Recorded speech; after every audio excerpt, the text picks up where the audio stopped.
Só para a gente rever, né? Só questão de,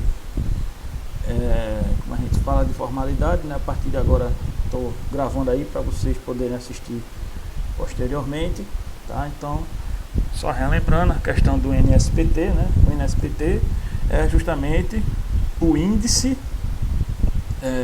de resistência à penetração do solo, né? E aí a gente encontra o SPT através do a gente encontra o NSPT através do ensaio SPT, né? Então o NSPT é justamente o índice. Cadê? É justamente, como a gente viu ontem, a soma de golpes, a soma da quantidade de golpes, né, que são necessárias para o aprofundamento dos segundos 30 centímetros da amostra. Não é isso? Então, só para a gente reforçar aí, o NSPT é justamente esse índice, né? É o índice de resistência à penetração do solo, e a gente encontra o NSPT pelo ensaio SPT, né? E aí é justamente como se fosse a unidade de medida, né? Ninguém se perguntou qual a unidade de medida do SPT, qual a unidade de medida? Não tem, a unidade de medida é tipo 11 SPT, 11 NSPT, diga, 11 NSPT, tá? Então essa é a unidade de medida, essa é a informação que vai para o calculista, essa é a informação que sai do boletim, essa é a informação que sai lá do boletim de sondagem e vai para o calculista, para ele fazer o que? Calcular a resistência, de fato, a resistência desse solo por esse índice. Veja que a gente em nenhum momento falou que o NSPT representa a resistência do solo. Você lembra de algum momento ontem ou na semana passada, quando a gente começou a falar em SPT, ou agora conversando um pouquinho, que eu estou falando que o NSPT é a resistência do solo? Não, não falei isso. Note que tem uma palavrinha entre esse conceito chamado de índice.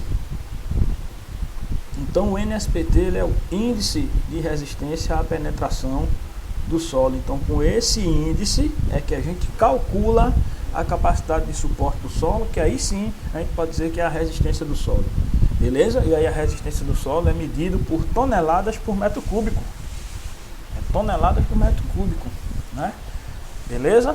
Então, ó, pelo NSPT que a gente consegue calcular a resistência do solo. Compreenderam isso aí? Deu para compreender que o NSPT ele não é de fato a resistência do solo, ele é um índice que nos leva a calcular a resistência. Deu para entender isso aí? E aí, para a gente ser mais específico, o SPT e o NSPT. O NSPT, o SPT é o ensaio. Correto. O SPT é um ensaio, né? É o ensaio todo, é o SPT. O NSPT é o índice, é justamente aquela soma da quantidade de golpes para os 30 centímetros finais da amostra. Beleza? E aí o que acontece? Para a gente ser mais específico, toda vez que a gente for falar de solo, é bom a gente começar a trocar o conceito de resistência por capacidade de suporte, tá? Quando a gente for falar de solo, é a mesma coisa, mas é melhor a gente atribuir o formato de capacidade de suporte. Melhor a gente falar em capacidade de suporte quando a gente estiver tratando de solo, beleza? Mas enfim, o conceito, a interpretação e entendimento é o mesmo, beleza? Então vamos lá.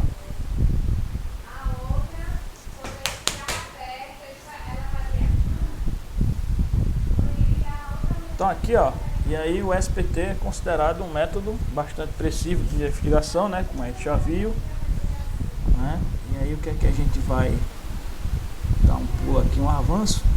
Ontem a gente falou sobre os três conceitos: compacidade, coesão e consistência do solo. A gente viu que compacidade é um conceito mais atrelado aos solos arenosos, né? Aos solos arenosos. E aí justamente a quantidade de concentração de grãos, né, ou partículas naquele dado volume de solo. Foi justamente o exemplo da areia que a gente trouxe, não foi? Coesão, a gente viu que é justamente aquela resistência do solo ao cisalhamento, está mais ligado a justamente a condição de grudar ou colar entre as partículas aí do solo, né? E a consistência, né? A consistência a gente viu que é justamente ligado ao grau de adesão entre as partículas do solo e a resistência que esse solo vai ter agora a uma força de deformação, né? E aí, em relação à consistência, a gente vai ter 4 classificações. O solo pode ser mole, de consistência mole, média, rija ou dura, né? E aí, essa questão dessa classificação de consistência, a gente viu que está mais atribuído a solos argilosos, né? Quando a gente parte para solos arenosos, a classificação é outra. É fofa, muito fofa, né? Isso a gente vai ver hoje. Bom, né? Aí, como a gente falou aqui, tá vendo? A consistência refere-se a solos coesivos, né? E é definido justamente como maior ou menor rigidez que uma argila tem, ou um solo argiloso tem, né? Ou um solo argiloso tem, em relação à exposição a uma carga de deformação, tá? Então, a rigidez de um solo argiloso, ela é inversamente proporcional ao teor de umidade. Foi o que a gente viu. Quanto maior for o teor de umidade, né, menos dura será essa amostra de solo. E aí vice-versa, né? O contrário está aqui, né? Quando o teor de umidade diminui, o solo, aquela amostra de solo, vai ter uma consistência mais dura, né? Quanto menos água, então mais duro será o solo, né? Em se tratando de consistência. Vimos que para grandes teores de umidade, né, esse solo, essa amostra desse solo argiloso já se comporta como uma lama, né? Ou seja, já perde aquela consistência sólida, já vai perdendo dureza, né? Então já vai sendo classificado como consistência mole, né? Então, para pequenos teores de umidade, né, aí a consistência já fica mais dura. Aqui no exemplo tem o tijolo, mas ontem mesmo a gente falou da nossa própria amostra de solo, né, que na quinta-feira a gente tinha feito com a presença de água, de umidade e por evaporação natural. Quando a gente chegou ontem, a amostra já estava tudo praticamente sequinha, não foi? Com um índice de umidade bem pequeno, né? Bem pequeno, e aí a gente já percebeu que a consistência mudou completamente, ou seja, a gente notou na prática que com a água a amostra estava mole, palpável, moldável, né? E aí sem a presença dessa umidade, ou a partir do momento que essa umidade caiu bruscamente, o que aconteceu com a nossa amostra? Ficou mais dura, mais rígida, né? Foi isso? Foi. Bom, aí a gente aqui falou também sobre essa importância, né, crucial do NSPT, né, porque através do NSPT, ó, tá vendo o que eu estou falando? Justamente nos permite calcular a consistência, a compacidade desses solos aí argilosos ou arenosos, e essa informação é importantíssima, né, tem uma grande relevância nos estudos geotécnicos para nossas obras. Por quê? Porque são um fator, né, essas informações são um fator extremamente importante, né, de principal importante, de grande sumidade, enfim, pode botar lá em cima mesmo essa informação, porque essa informação está diretamente ligada, né, ao processo de definição da fundação da construção que a gente vai fazer.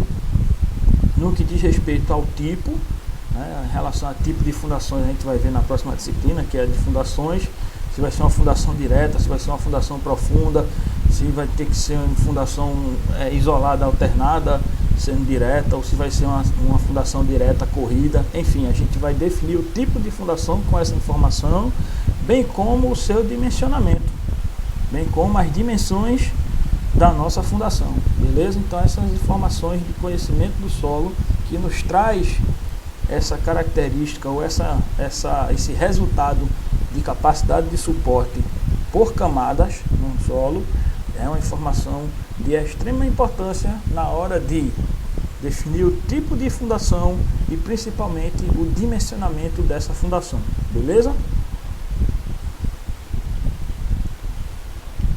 Isso aqui ainda é uma revisãozinha do finalzinho da aula de ontem, né? A gente viu que, conforme recomendação aí da NBR 7250, que justamente trata sobre esse processo de investigação, né, na verdade descrição das amostras, né, obtidas aí no processo de sondagem, a gente tem aí uma tabelinha, né, que indica justamente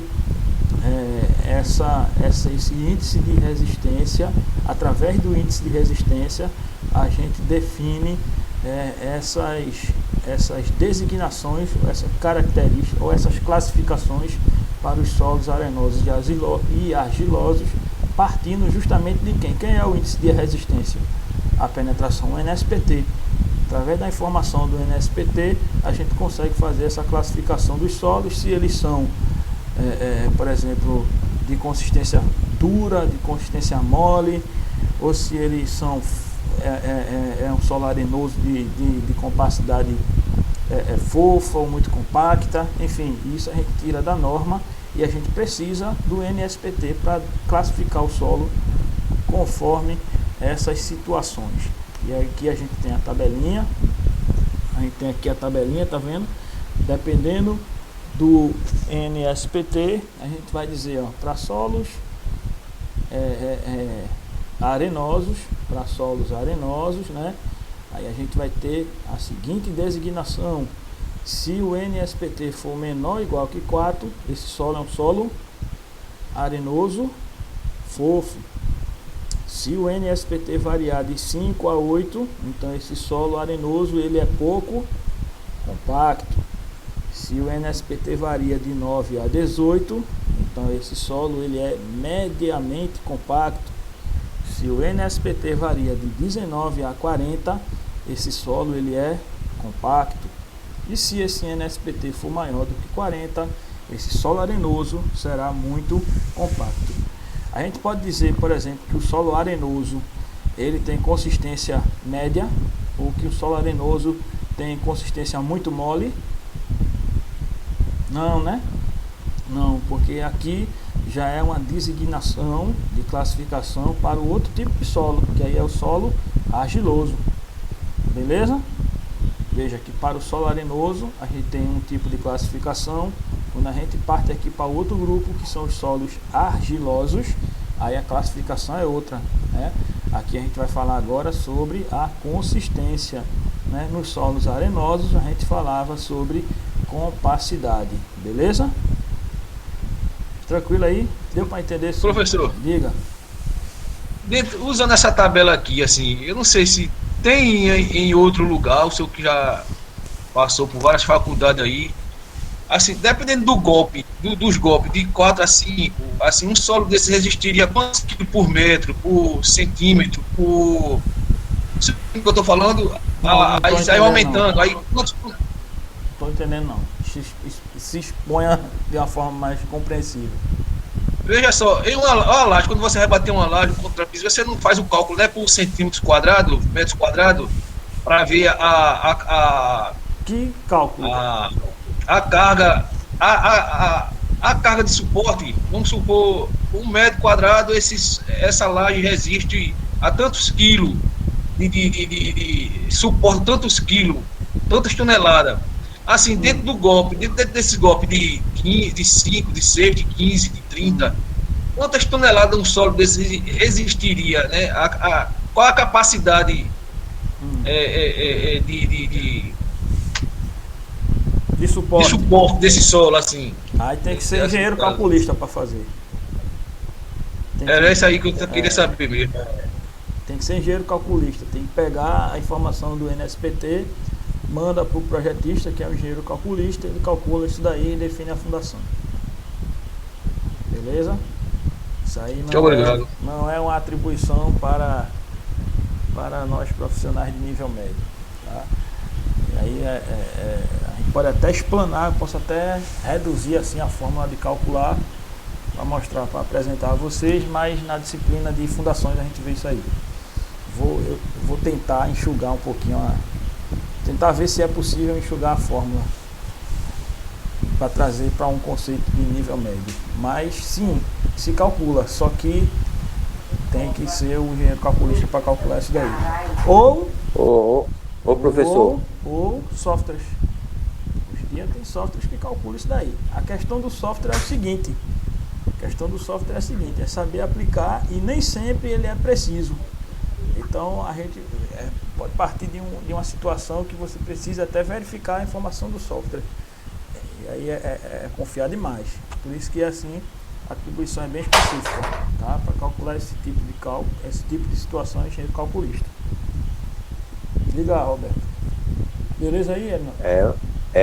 Pela pergunta de Miguel aí, a gente está executando uma base, ela é para 30 toneladas. Aí quando chegou a tabela da sondagem, aí o engenheiro calculista, aí ele definiu 12 estacas, no mínimo 5 metros de profundidade. Ela estaca cravada. Aí a gente colocou lá as 12 estacas, aí ele disse que ali tinha carga, aquelas estacas ali com o solo que tinha, suportava aquela carga ali tranquilo, sem problema nenhum. Aí veio lá a informação lá, o solo 0,5. Aí ele definiu a quantidade de estaca e aí o metro das estacas, quanto ela poderia descer. Então, é isso mesmo. Essa informação é que o calculista precisa para fazer essa definição. Exatamente isso aí. Beleza? Beleza, tranquilo. Isso aqui é em relação à classificação do solo. Aí tudo bem. A classificação do solo a gente parte dessa tabela aqui. Certo? Existe uma formulazinha para a gente calcular. A gente pega o NSPT, né, e tem uma fórmula matemática e a gente vai fazendo certas comparações. Não, uma só não, né? A gente usa um conjunto aí de fórmulas para chegar justamente nessa condição de capacidade de suporte do solo, que é medida aí em toneladas por centímetro cúbico. Tá? E aí a gente vai ver se eu consigo trazer, vou ver se é possível trazer essa formulação para uma base de cálculos voltado para um nível médio, né? Que aqui não adianta eu trazer fórmulas para vocês calcularem que vão usar, sei lá, a gente vai ter que usar integral, tá? E aí não é, o conceito não é isso, aí já é questão de base de nível superior, tá? O curso da gente é nível médio, não é atribuição do técnico de edificações calcular resistência ou capacidade de suporte do solo, beleza? Nem também capacidade de suporte de uma estrutura, não é atribuição do profissional de nível médio, tá? Mas enfim, a gente sempre procura trazer, vou ver se é possível, né, aplicar algumas integrais já pré-definidas para ver se a gente consegue trazer essa formulazinha aí para vocês, mas não é atribuição do técnico de edificações fazer esse tipo de dimensionamento. É uma responsabilidade muito grande para um profissional de nível médio, beleza? Não desmerecendo, também sou profissional de nível, também sou técnico de edificações, antes de ser engenheiro era técnico de edificações, e a gente tem que saber as nossas limitações. Calcular capacidade de suporte e calcular capacidade de carga de uma estrutura não é uma situação que condiz com as nossas atribuições, beleza? É uma responsabilidade muito grande para um profissional de nível médio. Mas a gente pode tentar trazer vou ver se é possível trazer algo para uma realidade de cálculo matemático do nível médio, físico matemático do nível médio, para a gente chegar nesses valores. Beleza? Mas enfim, a questão interpretar o ensaio SPT e, através do NSPT, fazer a classificação do solo, sim, isso aí é possível. A gente faz, inclusive, em laboratório. Inclusive, laboratoristas, né, podem ser podem ser técnicos em edificações, né, laboratoristas voltados para a área de solo. E também para a área de concreto, mas na execução dos testes, na execução dos ensaios, na interpretação dos resultados. Porém, até na elaboração do relatório final dos resultados. Mas tudo isso é o quê? Informações, tudo isso vai gerar o quê? Informações para que o projetista, né, o calculista, possa chegar às conclusões de execução. Beleza? Nunca a gente vai chegar, e como um profissional de nível médio, chegar em uma definição dessa. Pode ser que chegue, pode ser que que o CRT, o CFT mude grade curricular e aumente níveis de estudo, né? E aí a gente possa chegar a uma situação de que o técnico em edificações possa fazer esse tipo de dimensionamento. Por hora, até hoje, né, ainda legalmente a gente não tem essa atribuição de dimensionamento. Mas, como eu repito, a elaboração dos ensaios, interpretação desses ensaios, elaborar o relatório final desses ensaios, né, gerar essas informações que vão ser enviadas para o projetista, aí beleza, a gente consegue fazer. E aí faz parte dessa interpretação, através do NSPT e daquele ensaio granulométrico. Primeiro, através daquele ensaio granulométrico que a gente até realizou ontem, dá para a gente definir se o solo é arenoso ou se é argiloso. E aí, com o SPT, por camada, na verdade é por camada, né? Por camada a gente consegue classificar esse solo arenoso em relação à sua compacidade pela quantidade de golpes, né? E o solo argiloso em relação à sua consistência também pela quantidade de golpes. Aí beleza? O que eu quis trazer para vocês foi: não misture, nunca diga ou não aceite escutar que uma areia ela é mole.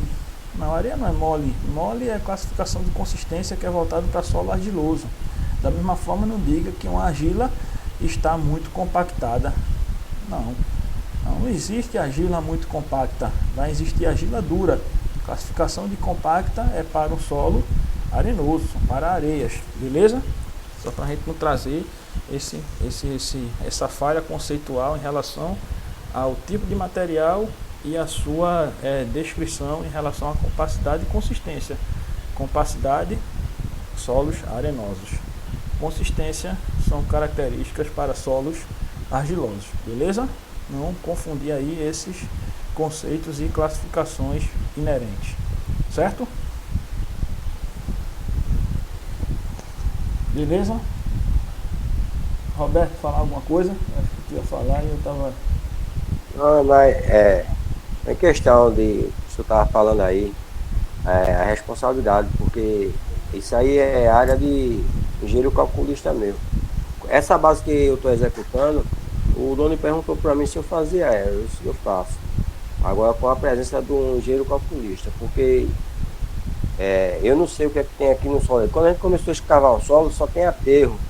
A gente teve que tirar 1,70 m de aterro para chegar no solo natural. Aí veio a sondagem, aí deu a porcentagem do solo lá, o engenheiro calculista definiu 12 estacas, no mínimo 5 metros, e fazer um solo de cimento compactado. Aí eu disse a ele: agora eu faço. Aí ele me entregou o projeto e a gente está terminando de executá-lo. Aí depois ele me chamou na sala: tu tá certo mesmo. A responsabilidade grande, eu disse: não, isso aí não. Chama um engenheiro calculista e ele vai fazer os cálculos, quanto vai suportar o solo, a carga que a gente vai botar, a base. Só a base pesa 32 toneladas.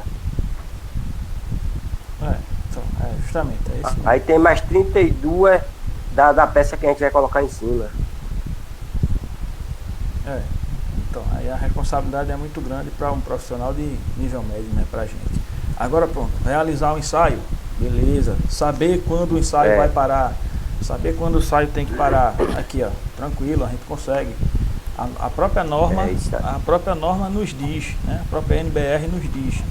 Né? Então nós temos essas condições aqui de paralisação do solo, né? Nós temos essas condições de paralisação do solo, ou seja, o ensaio, o SPT, ele pode ser parado, né? Então ó, ele deve ser realizado só até que uma dessas condições aí sejam alcançadas. Então, ó, ou, lembra, a gente falou isso, ou quando em 3 metros consecutivos, né, a gente tiver 30 golpes para a penetração dos 15 centímetros iniciais do amostrador, mais ou menos isso aqui, ó. Não lembro se eu fiz um esquema representativo para isso. Imagine que aqui, tá, a gente já perfurou aqui uma certa profundidade.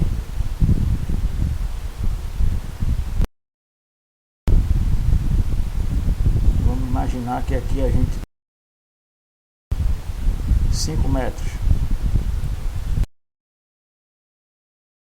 Beleza? Aí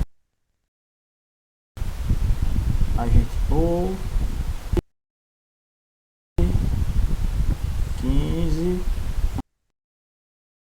mostra, beleza? Aqui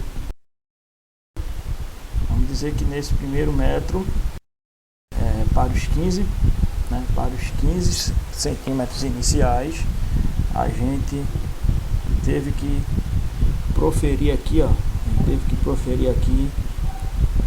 vamos dizer assim, ó, 31 golpes. Olha, já tem um indício, né? Já foi ruim, né, não? É muito golpe para descer apenas centímetros, né, não? É muita coisa, né? Tá? Então aqui a gente já está Com certeza. É sim. A gente já está começando a ter indício de solo resistente. Aí a gente penetrou mais aqui os 55, né? Mais 55 centímetros.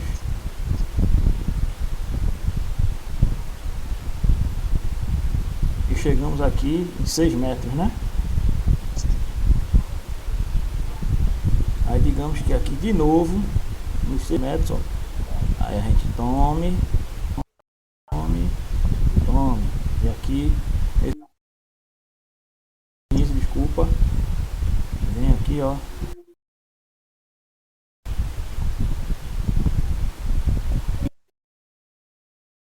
Então, consecutiva de 30 golpes ou mais nos primeiros 15 centímetros. Se isso repetisse, vamos dar um pulo aqui sem escala mesmo, que aqui a gente chegou nos 7 metros. Quem tá com o microfone ligado aí, desliga aí, por favor, que tá passando uma música. Então, digamos que a gente chegou aqui nos 7 metros e 9. Ó.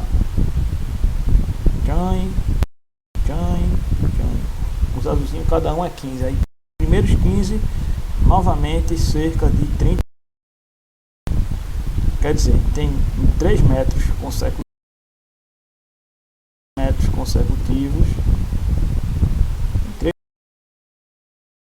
Primeiros 15 centímetros, a gente teve que proferir 30 golpes ou mais. Se isso ocorrer, a gente vem aqui e pode interromper o ensaio para esse furo, tá? Para esse furo. Quer dizer que se esse for o primeiro furo, não vai fazer o segundo, não?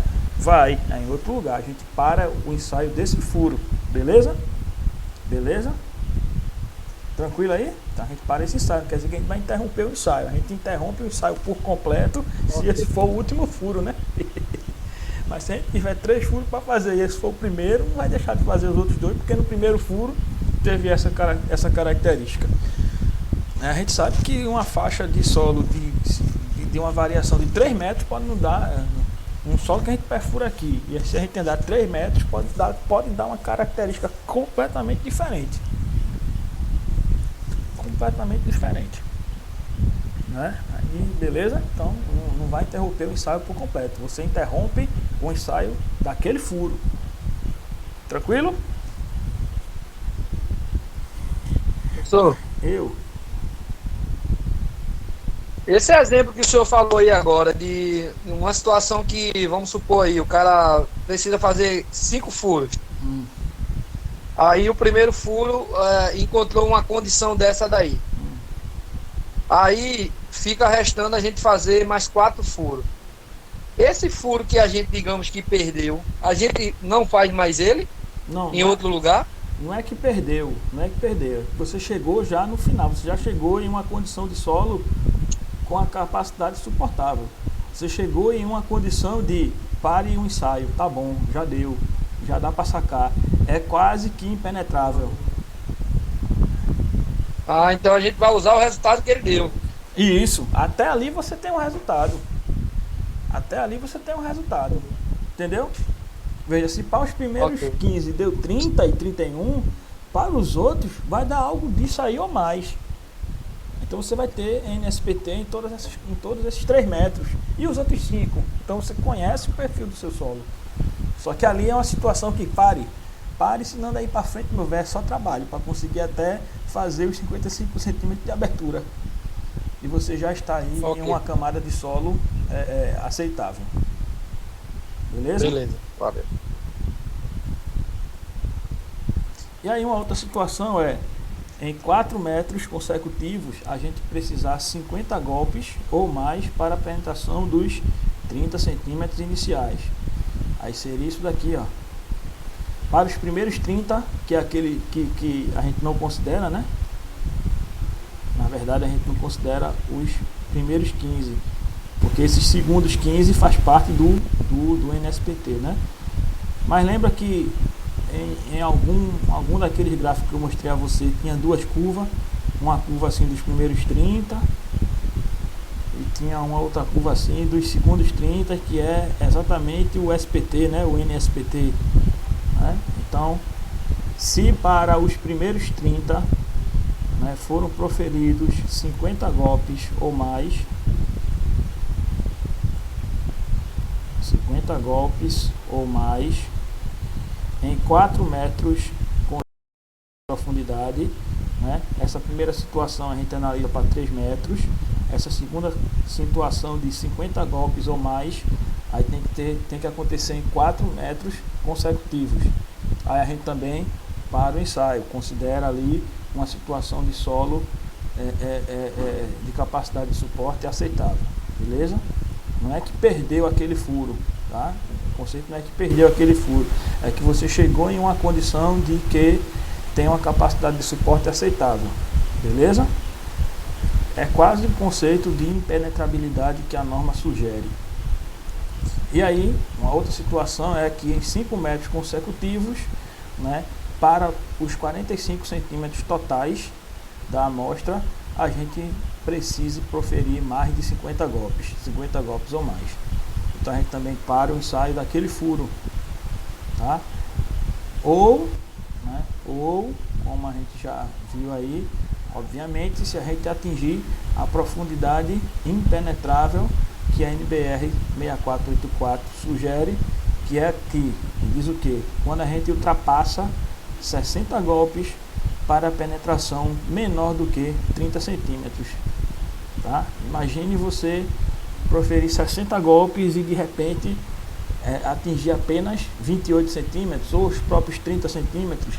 Imagine 61 golpes para chegar em 27 centímetros de profundidade. Então pode parar o ensaio, e você considera ali uma camada de solo impenetrável.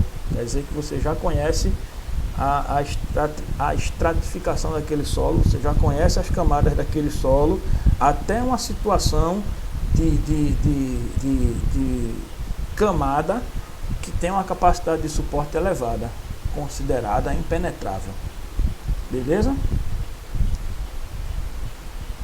E aí a gente tem lá um NSPT também que vai ser altíssimo. Veja o NSPT, imagina um NSPT 60 para 30. 60 golpes para 30 centímetros. Né? Lembra que ontem a gente mostrou até o contrário, 1 para 30, não foi? Você pode ter uma situação de 1 para 30, ou seja, com um golpe só você atingir 30 centímetros. Agora imagine 30 golpes para descer 28 centímetros, ou 60 golpes para descer 28 centímetros. Aí tem lá o NSPT 60/28. Então você já tem uma condição de capacidade de suporte muito boa. Muito boa. Beleza? Deu para entender aí? Aí, ó, só reforçando, não é que perdeu o ensaio, tá? É que você conheceu a característica daquele solo até chegar em um ponto de profundidade que a capacidade de suporte ela é altíssima. E aí considerado solo impenetrável. Beleza?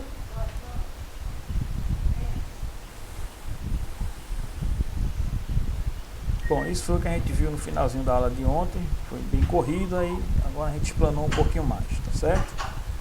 Vamos para o que seria hoje. 12 por 8 por enquanto, tranquilo aí? Essa...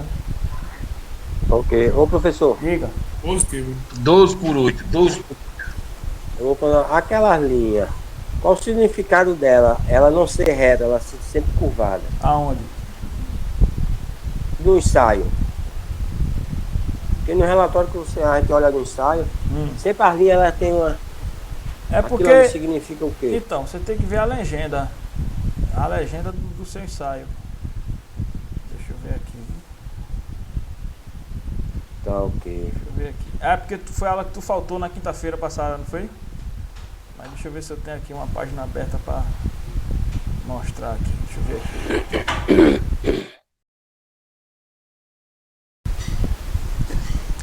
Pronto, então vamos lá. Então, beleza, isso aqui. Né?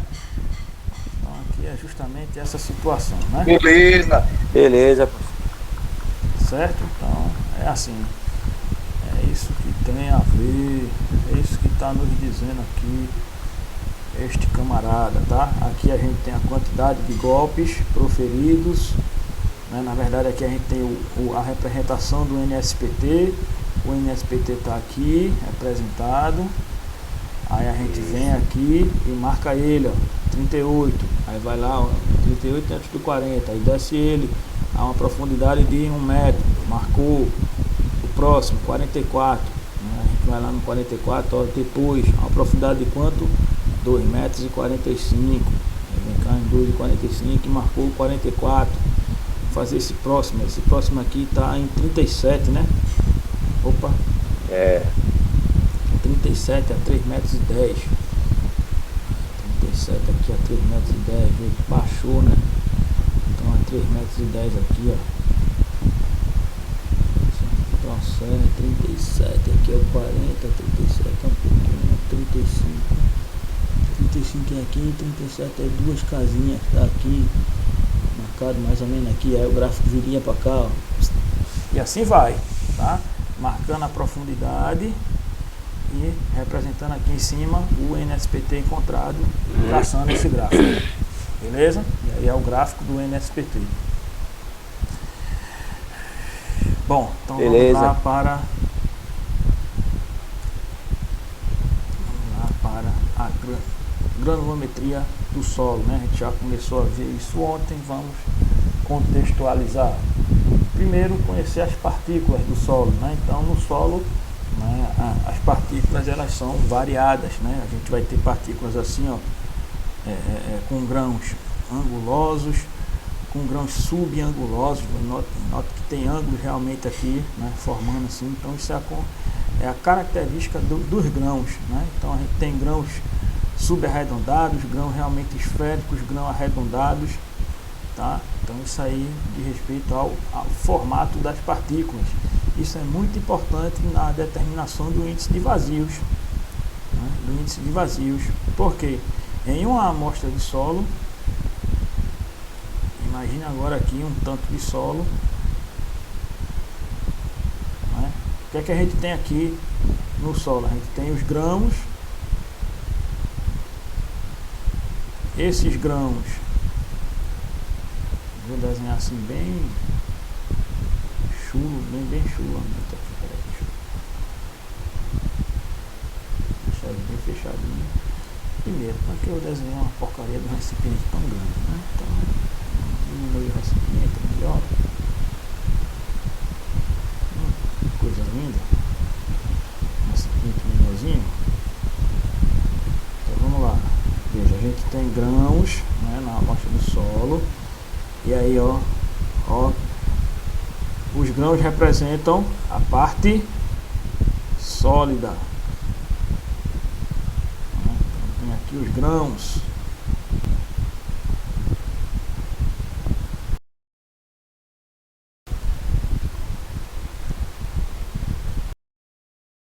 E aí os grãos têm formatos variados, né? Tem aqueles angulares aqui assim. E aí eles vão se encaixando, né? Ali a amostra do solo, beleza? Então uma amostra de solo, aí a gente vai ter grão, solo, solo. Tem os grãos.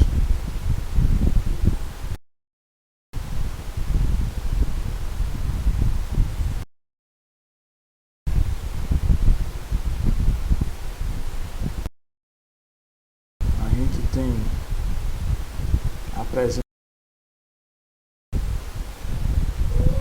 da água.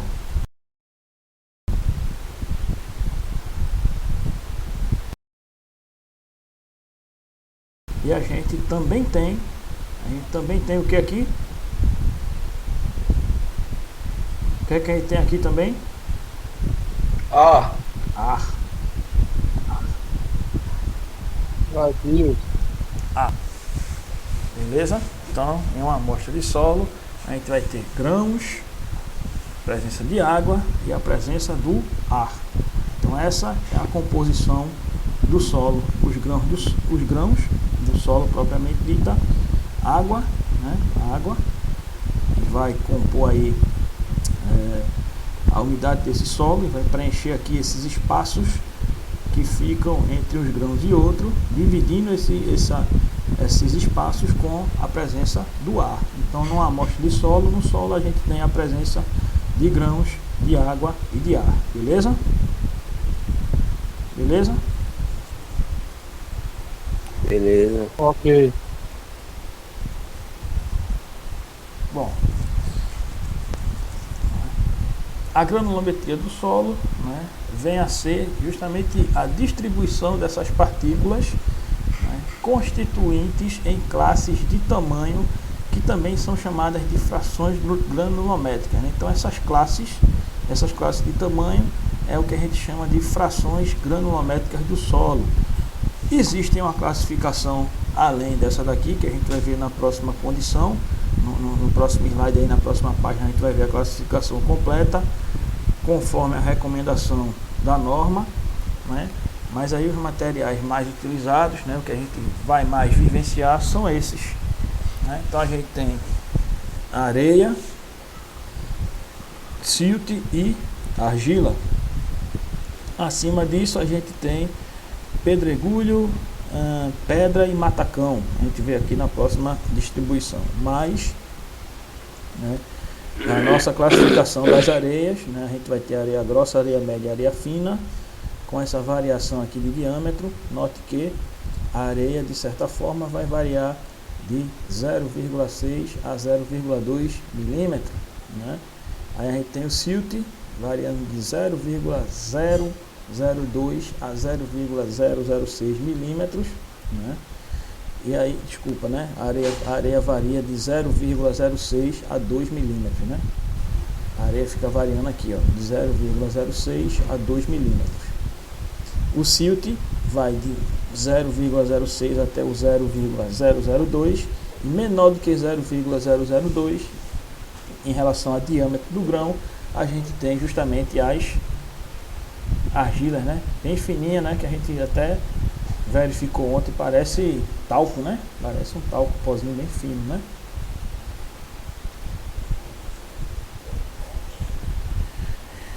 Bom, as areias, né? Em relação às areias, as partículas são visíveis a olho nu, a gente consegue ver os grãos de areia facilmente, né?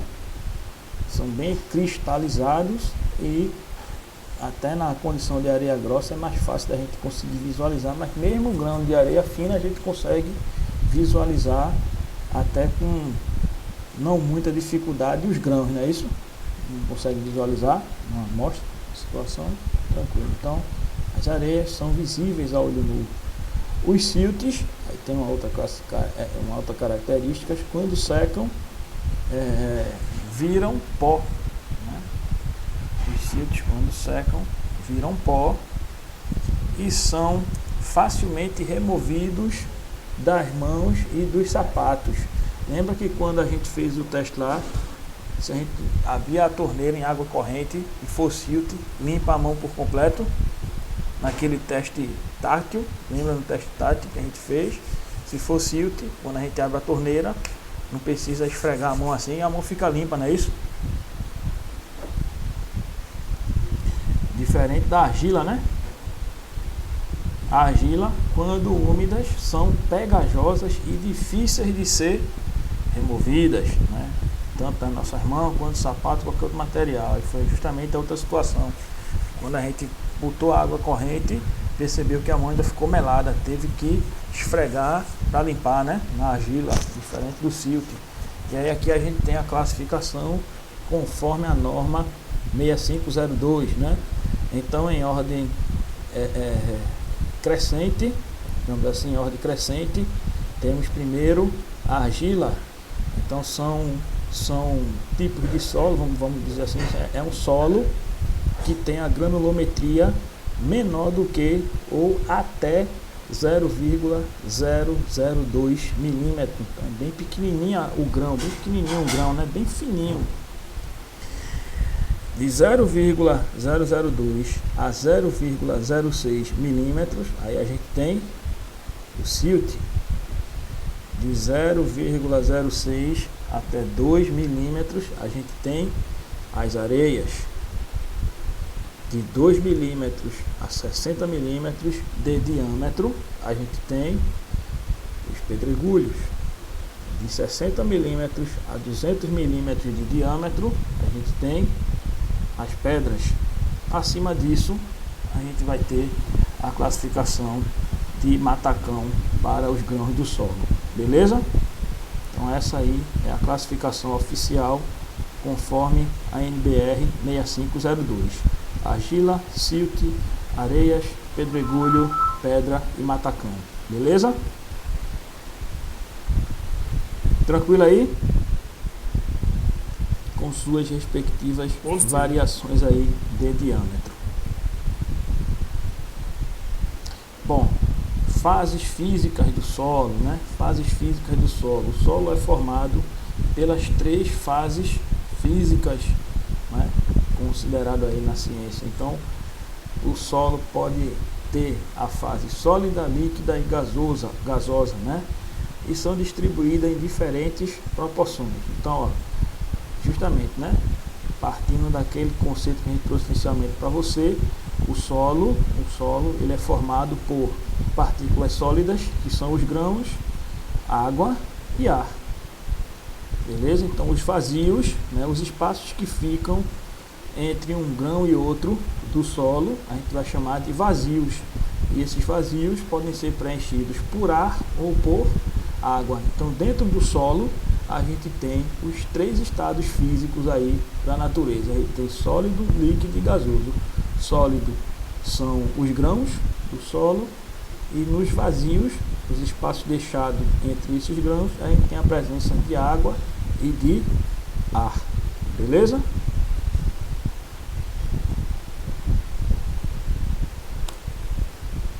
Justamente, ó, a fase sólida constituída pelo agrupamento de partículas sólidas, né? Os grãos, que deixam espaços vazios entre eles, né? E aí esses espaços vazios podem conter ar ou água. Pessoal, tem um conceito aqui interessante, tá? Volume total do solo, preste bastante atenção nisso aqui. Já está começando a ver alguns conceitos que vão ser bem úteis na hora da definição lá de alguns índices físicos, tá? Então, ó, volume total do solo é formado pelo volume de sólidos somado ao volume de vazios, tá? Então, toda vez que a gente falar em volume total do solo, vai ser a soma do volume sólido mais o volume de vazios, tá? Então, por exemplo, nesse recipiente aqui, né, a gente não mostrou aqui grãos, ar e água. O que é que a gente tem aqui? Parte sólida formada pelos grãos e a parte e o volume de vazios formado pelo ar e pela água. Então, isso aqui tudinho é o nosso volume total, ou seja, a soma da parte sólida com a soma da parte de vazios do solo, beleza? Então, o volume total é o volume de sólidos mais o volume de vazios, beleza? Tranquilo isso aí, compreendido?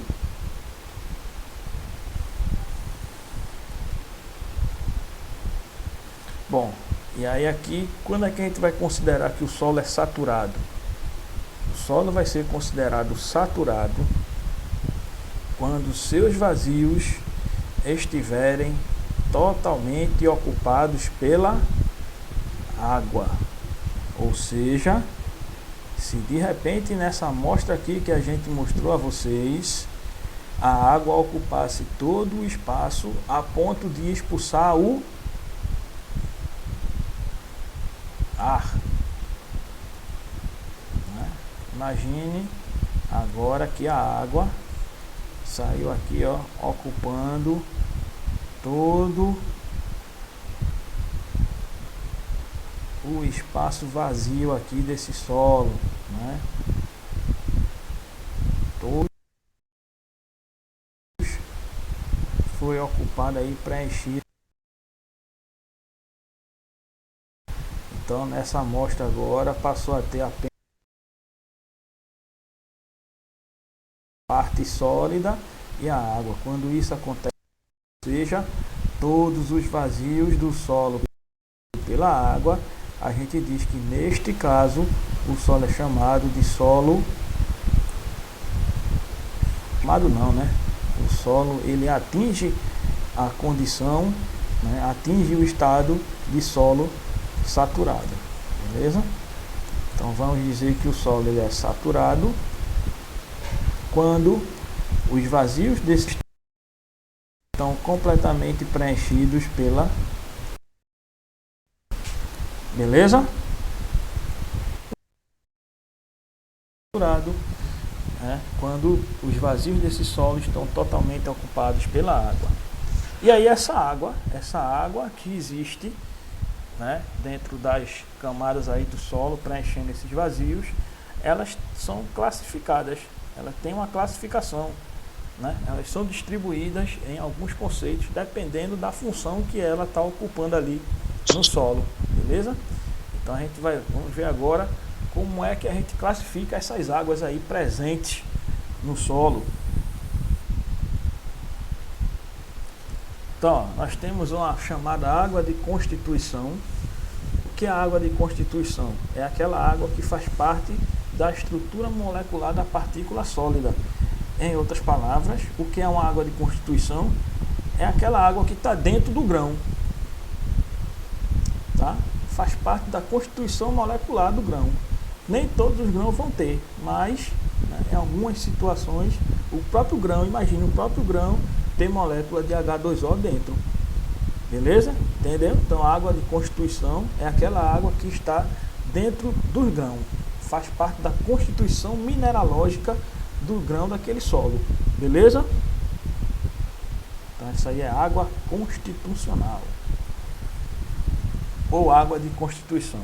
A água adesiva é justamente aquela água que envolve a partícula do solo, a partícula dos grãos do solo, né, tornando, gerando uma aderência entre elas, entre essas partículas, tá? Então imagine, por exemplo, essa água adesiva, a gente não vai encontrar em um solo que seja 100% arenoso. Um solo 100% arenoso não tem agregação, né? Não tem agregação. A gente tem que ter um percentual de argila nesse solo para que essa água adesiva ela entre em ação, porque é aquela água que vai fazer com que as partículas se unam. E a gente viu que o solo arenoso ele não tem essa coesão, né? O solo arenoso não tem essa característica de união dos grãos, não tem coesão. Coesão a gente atribui para os solos argilosos ou que tenham um percentual de argila na sua composição. Não foi isso?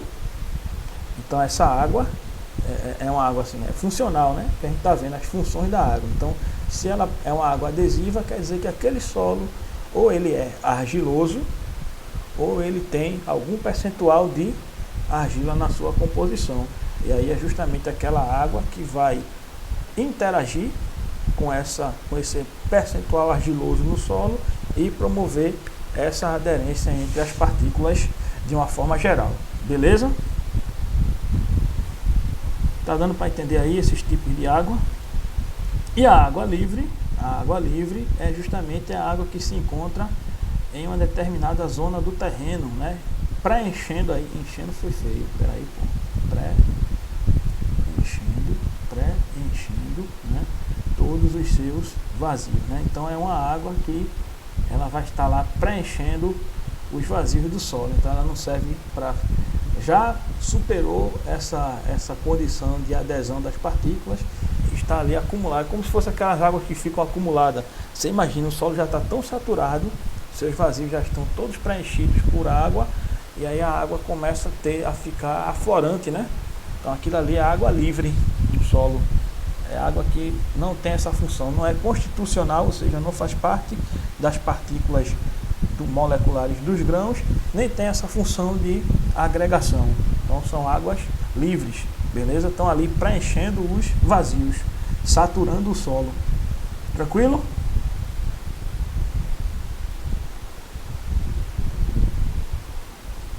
Temos ainda uma água chamada de água higroscópica, né? Essa água ela se encontra em um solo seco, né?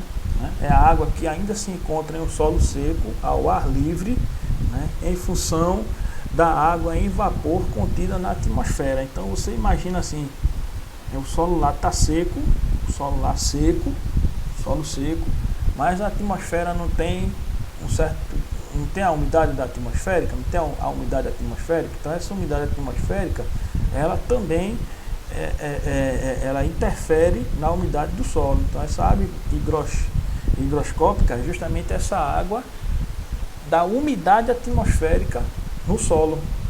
Então às vezes a gente pensa assim, a gente visualmente pega uma amostra de solo seco, mas quando a gente leva para o laboratório a gente vê que existia um teor de umidade, sabe? Pronto, a gente ontem não coletou uma areia lá na frente, não foi? Pronto, aquela areia visualmente estava seca, não foi? Mas se a gente fizesse um ensaio, a gente ia identificar ali um percentual de umidade, e é justamente essa água higroscópica presente na umidade do ar. É tanto que em laboratórios a gente tem um equipamento chamado de dissecador. O que é o dissecador? É um equipamento que, assim que a gente tira uma amostra da estufa, a gente bota essa amostra nesse dissecador imediatamente. Para quê?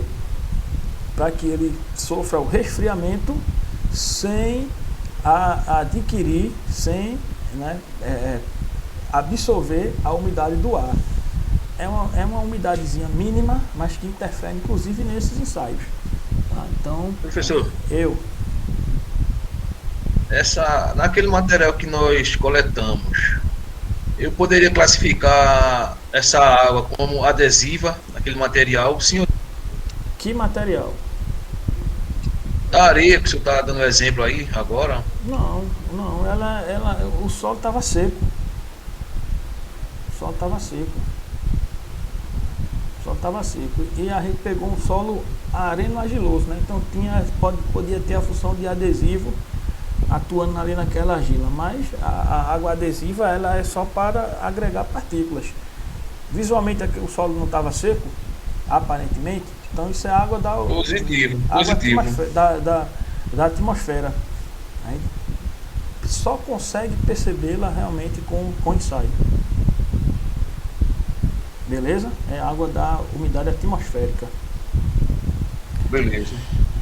E a gente tem a água capilar, né? Que é aquela água que nos solos de grãos finos, né, ela sobe pelos espaços, né, capilares deixados pelas partículas sólidas.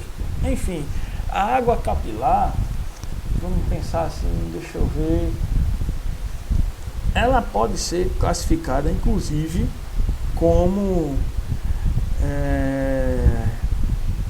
percentual de água livre. É quase que esse conceito de água livre. Só que a diferença é que ela vai estar em um solo seco. Imagine a água que está um solo, vamos imaginar assim, um solo úmido, você deu uma chuva e está secando, está se evaporando. Então, superficialmente, essa evaporação é mais rápida, sim ou não? Sim, né? A parte que está mais exposta, está mais superficial, essa evaporação vai ser mais rápida. Mas lá embaixo, em camadas um pouco mais inferiores, também teve o preenchimento dos vazios por água dessa chuva, né? O que acontece? Essa água que está lá embaixo, ela vai subindo justamente pelos espaços vazios deixados entre os grãos, né? Então são águas capilares que elas passam por esses vasos fininhos deixados aí entre os grãos e vão se chegando na atmosfera e vão se evaporando naturalmente, beleza?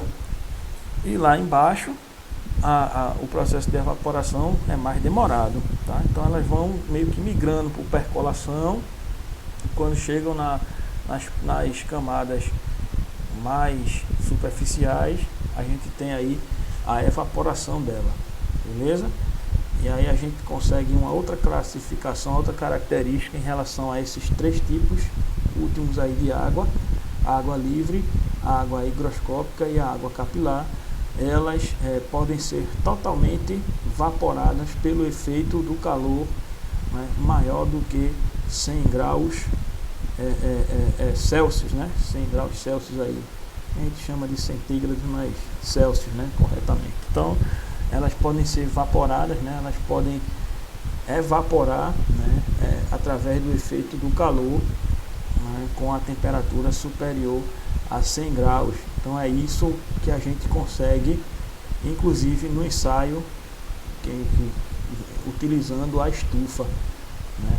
O ensaio que a gente vai fazer de limite de plasticidade, limite de liquidez, a gente vai colocar a amostra lá na estufa, vai deixar 100 graus 24 horas ligado e aí essa água vai ser vaporizada completamente e aí a gente vai ter a amostra de solo completamente seca, beleza? Isso aí é um ensaio que a gente vai fazer isso na próxima semana, que aí a gente já começa a ver os índices físicos e vai realizar esse ensaio. O primeiro ensaio que a gente vai fazer vai ser esse,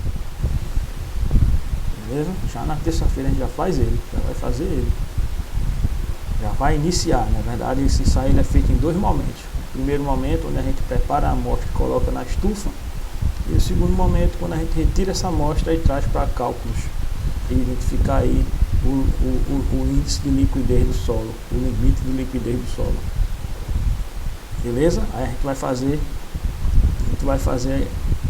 dessa forma e a gente vai fazer utilizando o speed test também para fazer a comparação dos dois. Professor, Diga. o senhor conhece a areia de Fiji? O material, a areia de Fiji, finíssima. Sim. Como é fabricado esse material? De onde vem? Ele é capturado recolhido da natureza? Feito a gente não faz nada, não se fabrica, é retirado da natureza. Tudo a gente tira de jazida. Aí justamente, como a gente falou ontem, como é que identifica a jazida? Amostralmente, processo granulométrico, e define lá a classificação da areia. Ô Miguel, Esse é material que vem de jazida, beleza? Eu segui. ô Miguel, Oi. tu conhece usina Salgado? Esse não. Pronto, na antiga usina Salgado, tá? Porque agora tá falida. Tem uma área lá que a turma tira essa areia Fiji há mais de 15 anos. E agora é que tem.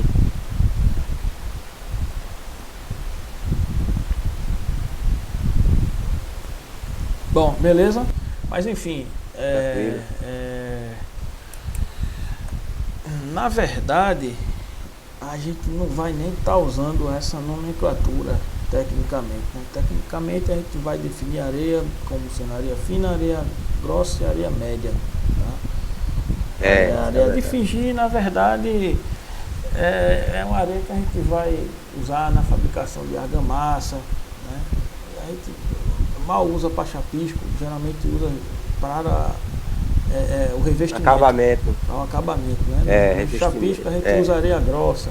A areia de fingir é uma nomenclatura que é dada justamente para a areia de média a fina, né?